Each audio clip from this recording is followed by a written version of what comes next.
था मोतीलाल नेहरू। देश की आजादी में उनका बड़ा महत्व था। जब इतिहास में चौथा नंबर चैप्टर पढ़ाएंगे नेहरू रिपोर्ट, तो वहां पे बताएंगे मोतीलाल नेहरू के बारे में। नेहरू रिपोर्ट पेश करने वाले मोतीलाल नेहरू थे, जो कि पंडित जवाहरलाल नेहरू के पिताजी थे। तो पहले बच्चों, सबसे भारत के पहले प्रधानमंत्री कौन हो गए? पंडित जवाहरलाल नेहरू। पंडित जवाहरलाल नेहरू की माताजी का नाम था स्वरूप रानी।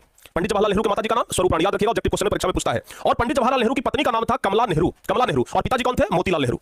तो ये होगा पंडित जवाहरलाल नेहरू के बारे में। माताजी का नाम स्वरूप रानी, पत्नी का नाम कमला नेहरू, पिता का नाम मोतीलाल नेहरू। ये पंडित जवाहरलाल नेहरू की बेटी थी जिनका नाम था इंदिरा गांधी।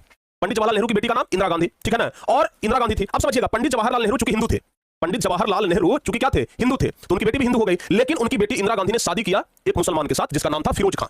समझिएगा, पंडित जवाहरलाल नेहरू की बेटी इंदिरा गांधी ने शादी किसके साथ किया? एक मुसलमान के साथ किया जिसका नाम क्या था? फिरोज खान। यानी कि बेटी का नाम इंदिरा गांधी, पंडित जवाहरलाल नेहरू की बेटी का नाम इंदिरा गांधी, और इंदिरा गांधी के पति का नाम फिरोज खान। इंदिरा गांधी के पति का नाम फिरोज खान। जब शादी हुआ तो इंदिरा गांधी के दो बेटे हुए, ध्यान रखिएगा। एक का नाम पड़ा संजय गांधी और एक का नाम पड़ा राजीव गांधी, ठीक है ना। संजय गांधी भी पॉलिटिक्स यानी राजनीति में बम से उड़ा दिया। इंदिरा गांधी को उनके ही अपने बॉडीगार्ड ने गोलियों से छलनी कर दिया था।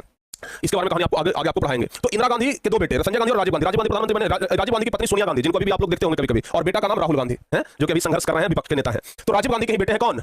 राहुल गांधी। राजीव गांधी के बेटे कौन है? राहुल। इंदिरा गांधी को ऐसे तो बहादुर प्रधानमंत्री कहा जाता है कि बहुत बहादुर प्रधानमंत्री थी। पाकिस्तान का बंटवारा दो भागों में हुआ, पाकिस्तान से बांग्लादेश अलग हुआ, इसमें मुख्य योगदान इंदिरा गांधी का ही माना जाता है। लेकिन शुरुआत में ना इंदिरा गांधी को बहुत संघर्ष का सामना करना